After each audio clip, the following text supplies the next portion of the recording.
Bom, pessoal, o tema da aula de hoje é Caio Prado Júnior, tá? A formação histórica e econômica do Brasil, ok? O Caio Prado Júnior, né, vamos falar um pouquinho dele, né? Paulistano, professor de Direito da USP, né?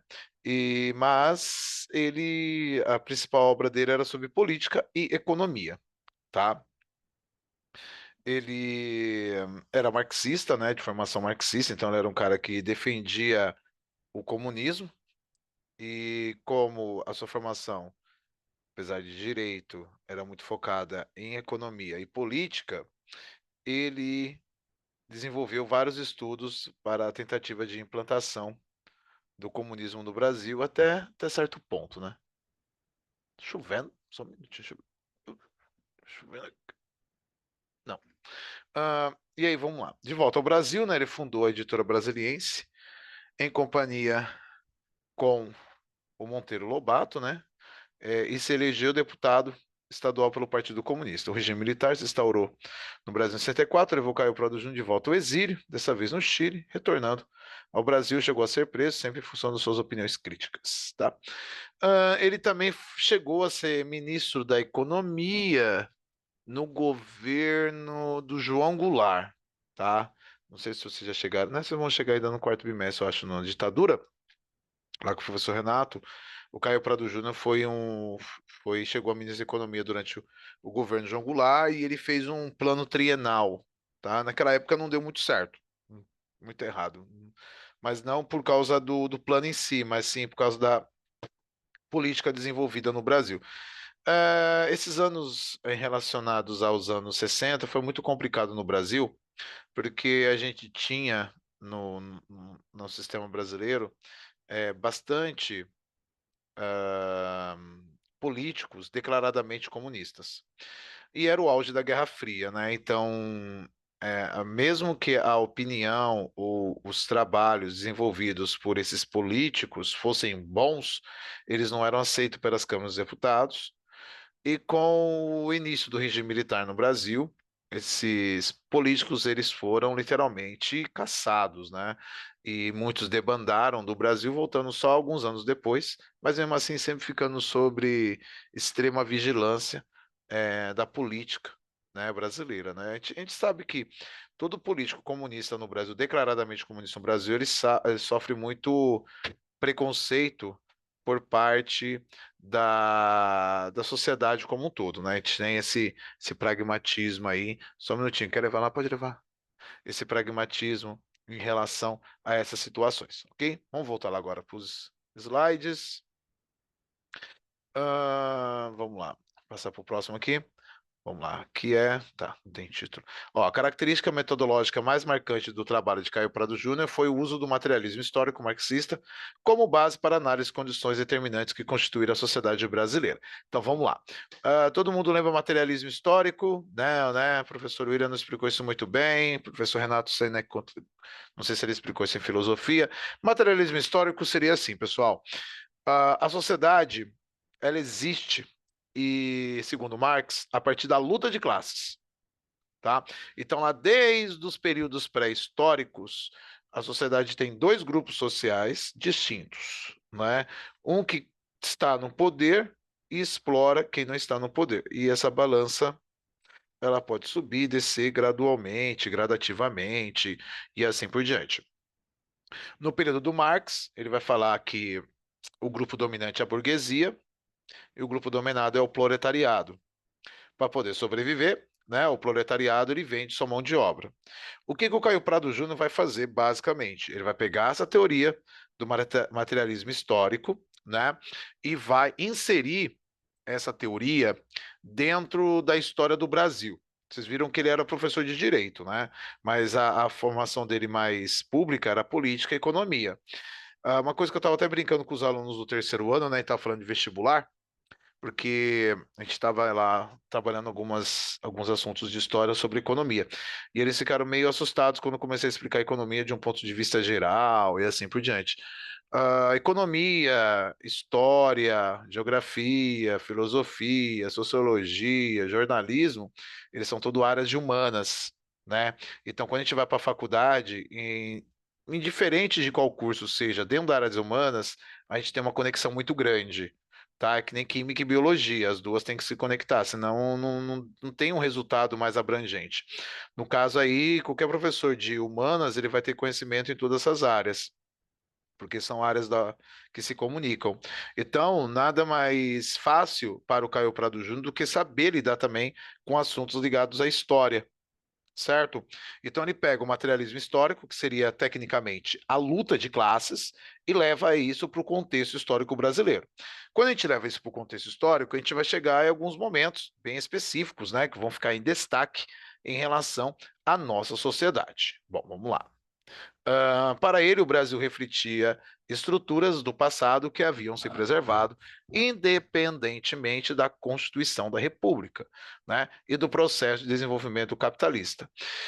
Uh, Estudiosos como Caio Prado Júnior, ele fala que todos os momentos históricos importantes do Brasil, como por exemplo a proclamação da independência, proclamação da República, o golpe de 30 que começou o Estado Novo, o golpe que derrubou Getúlio Vargas em 45, colocou a República Nova, e outros momentos históricos bem importantes, eles vão chamar de rearranjos.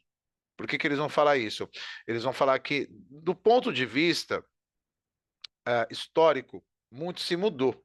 Mas do ponto de vista econômico, praticamente nada aconteceu nos últimos 500 anos no Brasil. Então você tem uma classe dominante, que nesse caso ela é refletida pelos grandes proprietários de terras até os dias atuais, de uma forma meio indireta.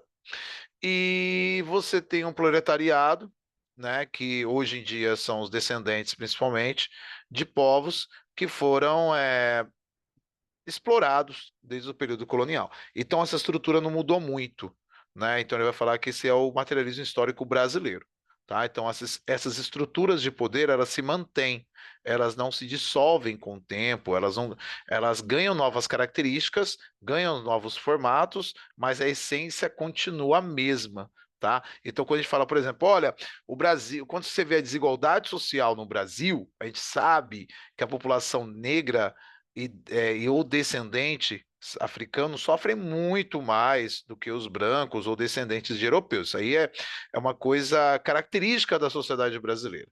E olha que o Caio Brado Júnior falou isso na década de 50, década de 60. Nós já estamos em 2020 e pouco, né? Então, a gente pode notar que em relação a esse quadro, pouca coisa mudou, tá? E o que mudou, vamos dizer assim, que nem todas as situações mudou para melhor, ok? A gente tem hoje mais direitos para os cidadãos de origens étnicas diferentes, mas a gente não tem ainda uma paridade, né? A gente não pode dizer que o Brasil ele superou as suas mazelas históricas, né? Eu gosto de falar muito, aí acho que nesse caso abordar um pouquinho, não vou lembrar agora o autor, mas deve ser o Otávio Yanni, que ele fala assim, olha, o problema no Brasil é estrutural, mas não é um estrutural atual, é um estrutural histórico, né? Então, esses problemas que nós temos na atualidade, eles se explicam através de longos períodos históricos, longos acontecimentos que ainda não foram superados pela sociedade brasileira como um todo, tá? Então ele vai na mão aí, ele vai de encontro o que o Caio Prado Júnior estava estabelecendo. Como o Caio Prado Júnior ele foca muito em economia também, ele vai ver o pobre como um produto, né? Eu tava, não sei se alguém assistiu Fantástico ontem, eu vi os reclames do Fantástico, aí eu fui assistir uma matéria que me chamou muita atenção, que eles estavam falando lá sobre guardas e policiais da cidade de São Paulo, né? Guardas civis e policiais militares que estavam envolvidos na Cracolândia, né? Então eles avisavam, né? Eles cobravam propina de muitos comerciantes da região ali da Cracolândia para poder proteger esses estabelecimentos comerciais de uma possível ameaça de invasão lá pelos usuários. E esses policiais, entre aspas, eles tinham capacidade até de mover, né, o fluxo de drogados de uma rua para outra. Então, é assim, desse ponto de vista geral, esses policiais mal intencionados, eles estavam usando o problema dos viciados em drogas, né, do vício dessas pessoas, que é praticamente incontrolável, né, para benefício próprio, para ganhar dinheiro. Então ele vê uma luta de classes, uma exploração do trabalho. Tá travando um pouco, né, galera? Se estiver travando aí muito, vocês falam para mim, tá? Por favor.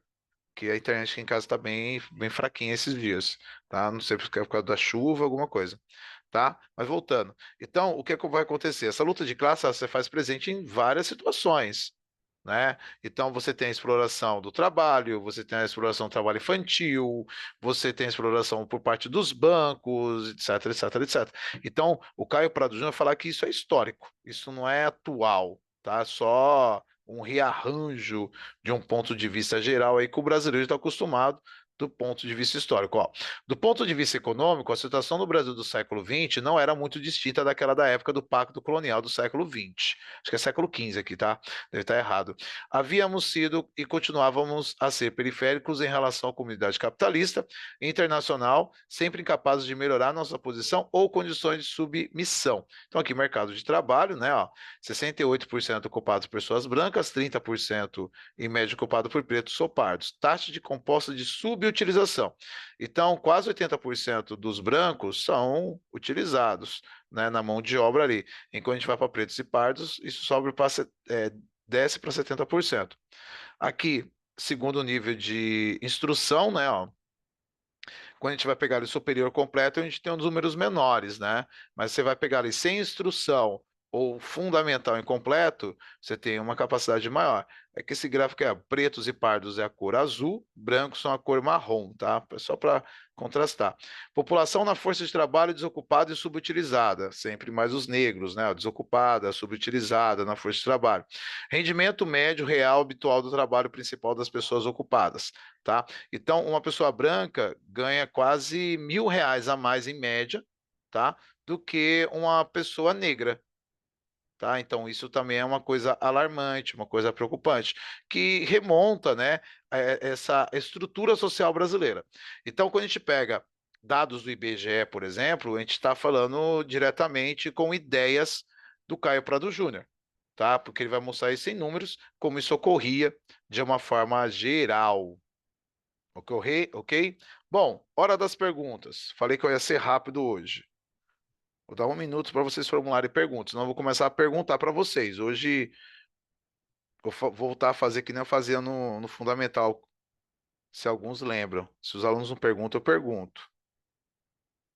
Bora, gente.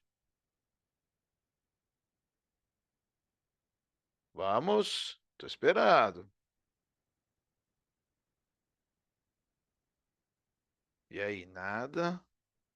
Oh, meu Deus, o frio deixa vocês não tão à vontade para perguntar? Bom, vamos lá, continuando. Então vamos lá. A gente falou primeiro na primeira aula do Gilberto Freire, né, que ele vê essa estrutura social a partir de um ponto de vista histórico benéfico. Depois a gente vê o Sérgio Buarque de Holanda, que vai falar dessa estrutura social a partir de um diálogo entre várias culturas. E agora a gente está falando do Caio Prado Júnior, que vai falar dessa estrutura social a partir de um âmbito econômico, tá? De um âmbito de exploração do trabalho. O que vocês acham aí? Qual seria a melhor ou aquele que mais se destacaria nessa análise aí, do ponto de vista de vocês? Minha filha tá brincando aqui. Vamos. Bora? Vamos, gente.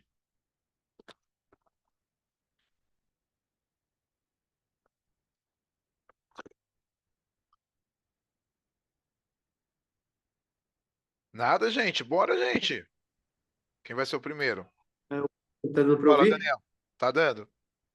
Eu acho que dessas três aí, a melhor para analisar, tipo, a sociedade e a cultura, assim, é a última, com base, tipo, na economia mesmo. Porque daria Por- para ver, tipo, tanto as coisas que as pessoas mais consomem, quanto que elas mais trabalham e essas coisas. Desse ponto de vista tá certo, Daniel, porque assim, às vezes, não todo mundo, né? Às vezes algumas pessoas elas preferem trabalhar mais com algo concreto. E números em humanas costumam ser algo mais concreto. tá? Eu sempre exponho isso, né? Que assim, nem todos os professores de humanas eles são muito focados em saber sobre economia e se aprofundar, né? Então, assim, eu como tenho formação em fil- é, história e sociologia, história e geografia também, eu consigo, dentro desse campo econômico, ter mais uma facilidade. Aí eu concordo com você. É que assim, quando a gente vai analisar a sociedade, uma coisa que os alunos pode, Cauã, se você estiver me ouvindo, que eu não consigo falar com ele aqui respondendo, escrever. Ah, não, Tá, consegui, voltou. Do beleza. nada tinha. Aí é o seguinte, o que é que vai falar? Ahn, agora tem que voltar a fita. Ai, caramba, agora esqueci do que eu ia falar. Mas do ponto de vista geral, quando a gente vai para Você economia, estava falando que do né? ponto de vista dos alunos, Isso é. O aluno sempre tem que ver, quando a gente vai, assim, quando você vai estudar um assunto que nem sociedade, ele é um assunto complexo.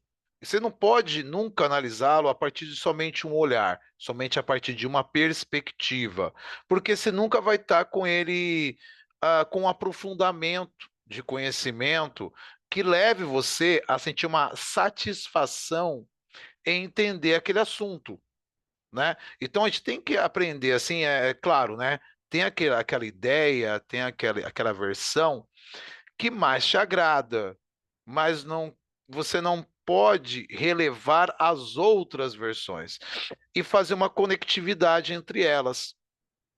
Humanas, né? Ciências humanas é muito em camadas, tá? É como se fosse um bolo com muitos recheios diferentes. E quando você pega uma fatia desse bolo, é claro que você vai lá degustá-lo, você não consegue entender todas as sensações se tiver várias camadas de recheios diferentes, né? O morango misturado com creme, com chocolate, com a baunilha, é muita sensação. Então você tem que saber esperar ali e ver a sensação que vai predominar. Aí você vai para ela. Eu gosto muito da área de humanos. Desculpa, eu falei besteira. Eu gosto muito da área de economias em humanos. O pessoal da faculdade ficava nervoso comigo, porque os professores começavam a explicar sobre isso e a maioria bugava, dormia, e eu ficava lá acordadão, lá assistindo aula. Aí o pessoal ficava meio assim: esse William é doido, mano. Meu apelido na faculdade era bem esquisito. Então, eu falo assim, o William era doidão. Eu era bem doidão mesmo. Os assuntos mais chatos que mais me chamam. Só a única aula que eu dormia muito era filosofia. O resto, nossa, eu via que ia. E aí, quando a gente pega economia, esses dados, ele dá para ter uma realidade. Por exemplo, você pega lá a desigualdade social entre brancos e negros na periferia. Você pega, por exemplo, vem aqui no bairro que eu moro. Mesmo sendo periferia, vai no bairro que vocês moram e faz uma análise dos comerciantes. Não precisa ser uma coisa assim, eu vou no centro da cidade. Não precisa. Vai no bairro que vocês moram ali, uma observação meio descompromissada ali. Eu falar, eu quero dar uma olhada para ver qual que seria as características meio físicas dos comerciantes do bairro. Vocês vão ver que a maioria é branco. E mesmo na periferia, né? E aí outra coisa, por exemplo, alguns pegam ônibus de manhã para ir para a escola, né? De madrugada ainda. Qual que é a característica da maioria das pessoas? Quem pega ali no terminal, quem está lá no terminal 6 horas da manhã, qual que é as características étnicas? Você vai ver isso aí, você vai absorvendo e vai entendendo melhor essa situação. Quer levar? Pode levar, tá? Beleza? Bom, eu tenho com uns probleminhas aqui, eu vou adiantar para vocês algumas coisas. Eu vou parar a gravação por aqui, beleza?